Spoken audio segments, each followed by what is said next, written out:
नमस्ते, प्रणाम। आप लोग के बीच में बेटी विवाह गीत लेकर आई हूँ। सुनिए, आप लोग कैसा लगता है कमेंट करके बताइएगा। धन्यवाद। पापा के दुआरा लवंगिया के गछिया हो, झुर झुर बहेला बेयार हो, झुर झुर बहेला बेयार हो। ताहि तले पापा हो से जड़ा साइले, सोई रहिले नीरा भेद हो। ताहि तले पापा हो से जड़ा साइले, सोई रहिले नीरा भेद हो। घर में से निकालेली अम्मा हो कौन आमा, स्वामी आगे आरज हमार हो, स्वामी आगे आरज हमार हो।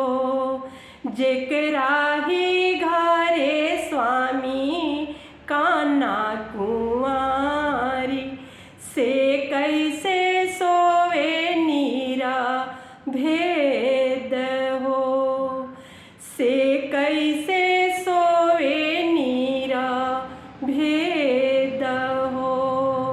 कैसे जाने लुधानी सोई नीरा भेद हो।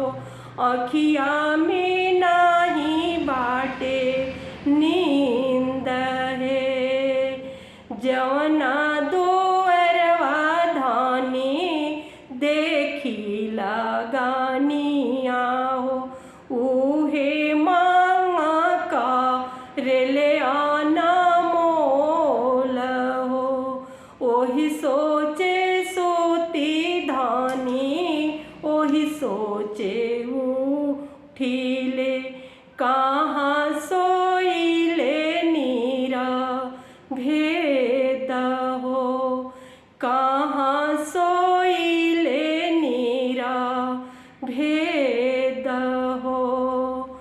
बापा के दुआरा लवंगिया के गछिया, झुर झुर बहेला बेयार हो, झुर झुर बहेला बेयार हो।